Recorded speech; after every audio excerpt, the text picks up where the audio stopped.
തക്കാളി സോസ് ഉണ്ടാക്കാനായിട്ട് നമ്മളൊരു കഷ്ടി 1 കിലോനോളം തക്കാളി കഴുകി വൃത്തിയാക്കി നമ്മളെടുത്ത് വെച്ചതാണ്. ഇനി നമുക്കിത് ചെയ്യാനുള്ളത് ഒരു തക്കാളി എടുത്തിട്ട് അതിൻ്റെ ഈ ഭാഗം കട്ട് ചെയ്ത് മാറ്റണം. എന്നിട്ട് ഇത് 4ആക്കി പൊളിച്ച്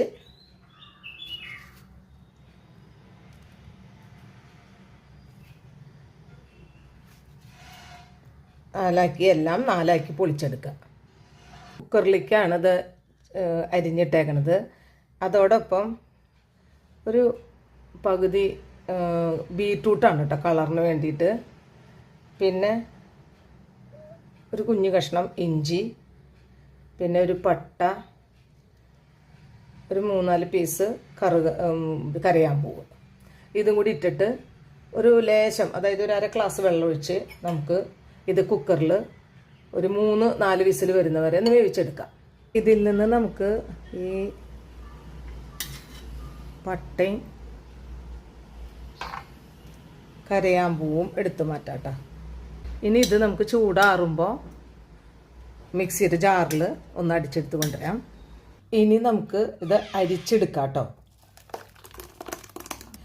ഇത് നല്ല കളറ് വന്നത്, ഇത്രയും കളറ് കിട്ടി നമ്മൾ ബീറ്റ്റൂട്ടിൻ്റെ പീസ് ഇട്ട് കൊടുത്തിട്ടുണ്ടായിരുന്നില്ലേ, അതുകൊണ്ടാട്ടോ. നല്ല സോസ് നല്ല കളർഫുള്ളായിരിക്കും. ഫുള്ള് നമുക്ക് അരിച്ചെടുക്കാം. ഇപ്പം നമ്മൾ ഇതെല്ലാം അരിച്ചെടുത്തു.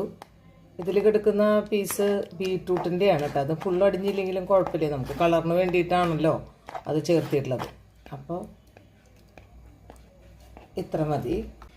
ഇനി നമുക്ക് ഇതിലേക്ക് ആവശ്യമുള്ള പഞ്ചസാര, അത് ഞാൻ ഇപ്പോൾ 1 കപ്പാണ് പഞ്ചസാര എടുത്തിരിക്കണേ. പിന്നെ കാശ്മീരി ചില്ലി പൗഡർ, ലേശം ഉപ്പ്, പിന്നെ വിനാഗർ.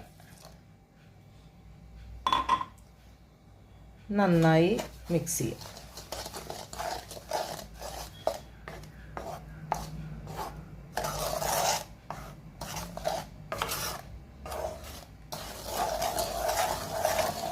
ഇങ്ങനെ തയ്യാറാക്കുമ്പോൾ എപ്പോഴും നല്ല ചുവട് കട്ടിയുള്ള പാത്രത്തിൽ ചെയ്താൽ കൂടുതൽ നന്നാവും.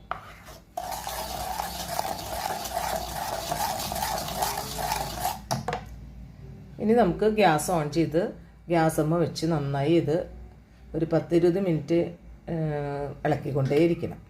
ഗ്യാസ് കത്തിച്ച് അതുമ്മേ ഇത് വെച്ചു കേട്ടോ. ഇനി ഇതിങ്ങനെ കൈയെടുക്കാണ്ട് ഇങ്ങനെ ഇളക്കിക്കൊണ്ടേയിരിക്കും. നന്നായി വറ്റി വന്നു തുടങ്ങിയിട്ടാ. അപ്പോൾ ഇതിങ്ങനെ ഇളക്കുമ്പോൾ നന്നായി ശ്രദ്ധിക്കണം, നമ്മുടെ മേത്തേക്കൊക്കെ കൈമിക്കെല്ലാം പൊട്ടിത്തെറിക്കും. അതുകൊണ്ട് വളരെ സൂക്ഷിച്ചിട്ട് വേണം ഇത് ഇളക്കിക്കൊണ്ടിരിക്കുക. കുറച്ച് നീളമുള്ള ചട്ടകമാണ് ഇതിന് ഏറ്റവും ബെറ്റർ. ഇപ്പോൾ ഞാനതൊരു വേറെ പാത്രത്തിലേക്ക്, ഒരു സ്റ്റീലിൻ്റെ പ്ലേറ്റിലേക്ക് മാറ്റി. ഇനി ഇത് നന്നായി ചൂടാറിയിട്ട് നമുക്ക് കുപ്പിയിലാക്കാം.